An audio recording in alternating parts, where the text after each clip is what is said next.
how to start coding in 2025. This is our main motto. So now, if you want to start coding in 2025, there are mainly two major paths, DSA and development. If you start with DSA, it means you're mainly focused towards the placement from even your start. But if you want to start with development, that simply means you want to develop apps or websites or maybe ML projects from the first year itself. But what is going to be the best path for you? Let's see. So in any big companies, like in any kind of FANG companies or any kind of a big startup, you have to deal with DSA. Just take this as a hard pill, but you have to start with DSA. Also, DSA is the core concept of any software engineering programming language. So you have to learn DSA first. And believe me, I have been part of more than 100 contests as of now. I've been doing code forces and lead code from past 3 to 4 years. And I know this process is very interesting. I know this can be a bit overwhelming for the freshers in the start, but yeah, this is really interesting once you get in the understanding process of these things. So how to start DSA? This is our question. So I mainly divided DSA in the three different phases. Also given many OAs and also been part of many FANG companies interviews and also cleared them. So I know how to basically tackle those kind of problems of OA and interviews and what are the main topics around them, which are basically the burst topics of all those OAs and all those interviews which you have to clear. So mainly my basically list of DSA roadmap kind of thing is a bit different from all different YouTubers or all different roadmaps which you are basically seeing on different platforms, because I know if you want to basically just have to clear the OA or the interviews, you have to do these topics the very first rather than going towards the higher level topics or not so like cool topics in the start. So mainly I divided DSA in three different phases. Phase 1 is array, strings, binary search, sorting, mainly merge sort, sliding windows, recursion, backtracking, and DP. So let's think about it. If you want to start DSA, I am not recommending you to go to linked list or maybe trees or maybe any graph kind of problems, because these are the problems are not going to come in your OAs or in your interviews. The main problems, like all the 90% of the problems which came into the contest, which came to any kind of other platform as well, any kind of OA or interview as well, is going to be array and strings, and mainly they coincide with topics like binary search or either sorting or sliding windows.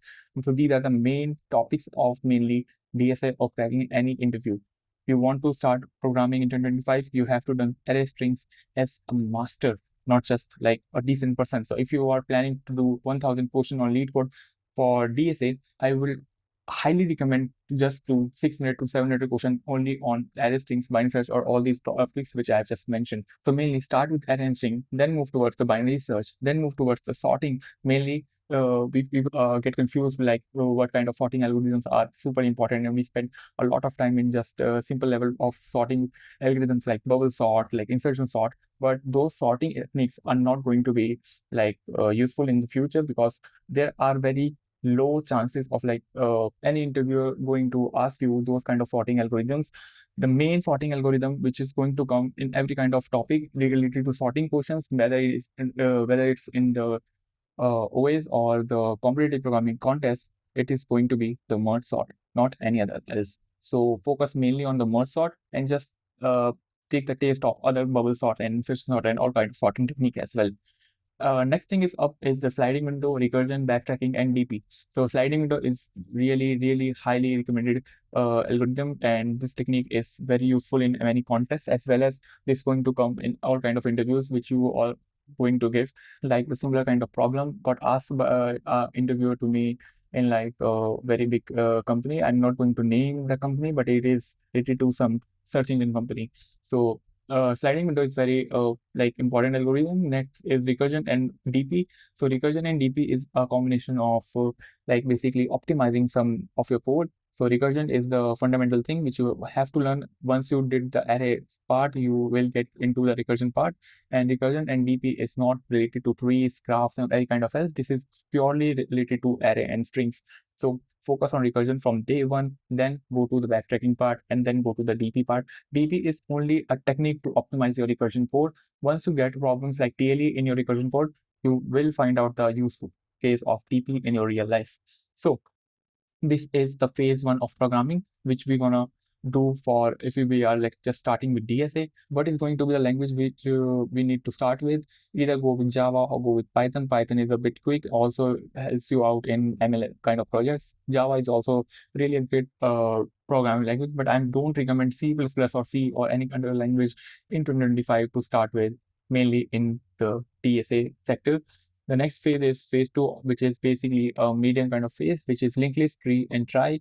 This is like a bit hard on syntax, but this kind of problems are not going to come in your interviews or OAs, or never going to come in your contest kind of things, because these are very like highly unlikely problems. Try is a hard level concept which is going to come only in like if you are giving a contest on lead code, it is only going to come in the third or fourth problem, or in the interview it is only going to come in the last level of the interviews, not in the start, never. And maybe try will come in some OS which is mainly of some big names like Uber and Code Nation, but try will never going to come for any kind of fresher roles, mainly in other companies, mainly in your FANG companies. So don't focus a lot on try, but try is a very small concept. You can cover it up in just one day. So next topic is linked list entry. Linked list entry will never gonna come in your OAs or in your interviews, but still it is highly like interesting, but it is still a very interesting topics, and you have to learn about it, linked list entries. The last phase is graph, which is very important in my terms, because graph is going to give you a very good taste of different kind of techniques of real world problems. Also, graph is a very fundamental thing in many kind of high level development processes, but still graph in terms of DSA is like not very important in terms of OAs and basically interviews. But yeah, in the next level of interviews, like after your first interview, maybe in your second interview or in your third interview, your interviewer definitely gonna ask you some graph problems. So learn just basic things like BFS, DFS, cycle detection, shortest path, topological sorts. DSU is very important, and connected component. Don't get into the circle of doing all kind of graph problems like articulation points, bridges. These are like I never faced those kind of problems in my interviews. So don't focus a lot on those kind of problems. But yeah, graph is highly important, but it is a bit tough than other topics. So I put it up in the phase 3. Next thing is the development part. Development is mainly divided into 3 different categories: web development, app development, and ML development. So currently, I only want to suggest you to do just one particular development process, one particular development like properly, and one as a secondary process, because you want to showcase your things. I highly recommend you to do the combination of web and ML, or either app and ML, because these are the techniques are definitely going to work out. Because if you are just doing ML, you have to somehow do the web development, because you want to showcase your ML projects, and same way for app dev as well. If you're doing app and web, that is also like a very good area, which is that is something which I done in the past. I also learned app development and web development mainly in the React Native. If you want the courses related to React Native, React.js, and Next.js, or any kind of app development kind of things, I will planning to do so in the future as well. So you can choose any combination of two. Do the main one thing as your main thing, and do the other one as your secondary, basically development, just to basically take a taste of it. The next thing is our extras. Extras is basically something which is not going to come like in all kind of interviews and all kind of problems, but yeah, it is very important to do those as well, to basically do all kind of interviews. So the first thing is the system design. System design is mainly covered with 2 topics, LLD and HLD, which is already uploaded here. So you can check this out. You can see the links or in the description as well. So you can learn LLD and HLD from that. And these are the topics which are definitely going to come in your mainly in your interviews in the nearby future.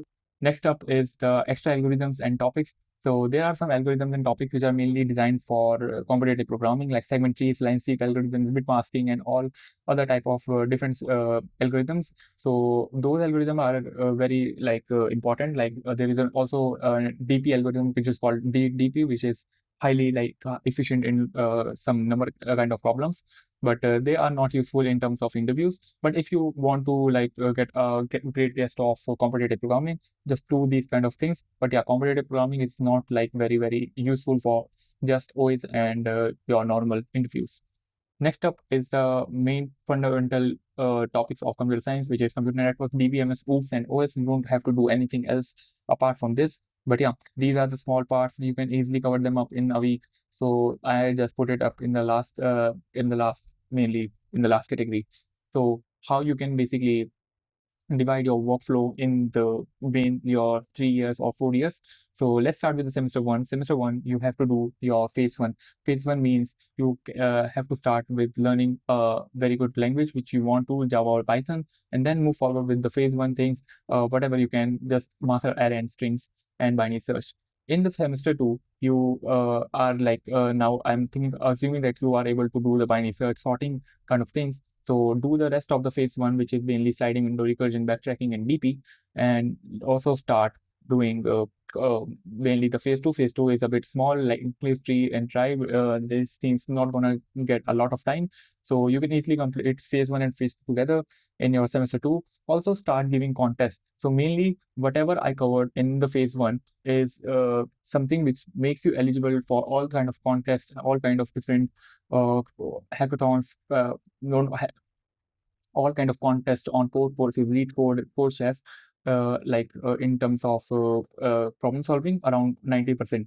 So you can easily solve 90% of the contest with just doing phase one things properly. So do phase one properly. Then in the semester three, you can start the phase three, which is mainly graphs, and start your development process. So development process, do your dev one means your main development which you are going to choose.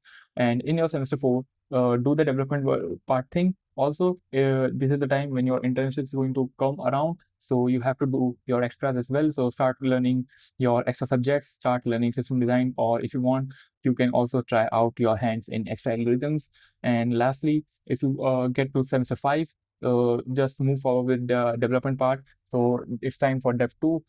Do the secondary development part. You can start with web development or app development or anything else. If you are new with ML, you can start with ML as well, and still master all these kind of topics. System design is not a short topic. You need at least 4 to 5 months to learn those kind of concepts, and as well as to learn those kind of concepts as well. Also, all other kind of topics need some depth as well. So I think semester 5 is going to get combined with all kind of these things like dev 2 and extras. And lastly, the semester 6, which is the last semester in our roadmap, is basically consists only the contest and high level elbows and HLDs. So mainly in your last semester, you are not going to give any kind of practice to all kind of roadmaps which you have given before, or not going to follow any of the sheets. You just have to solve your contest. It is a huge you take the huge tip from me. Like, you have to solve your contest. After the contest, try to solve at least one more question than you did in the contest. So do the contest as well, and also start learning high level LGOs and HLDs problems, because if you want to be a master of DSA and development, you need to do this. But yeah, this is the roadmap of your sixth semester, around 2.5 or 3 years. And if you follow these kind of steps in a proper manner, I think you are already with acing any kind of big interview, whether it's for Atlassian, Uber, or any kind of big companies, and you don't need anything else. So yeah, that's it. And I will go very deep on in DSA or development if you want in the future. But yeah, that's it for now.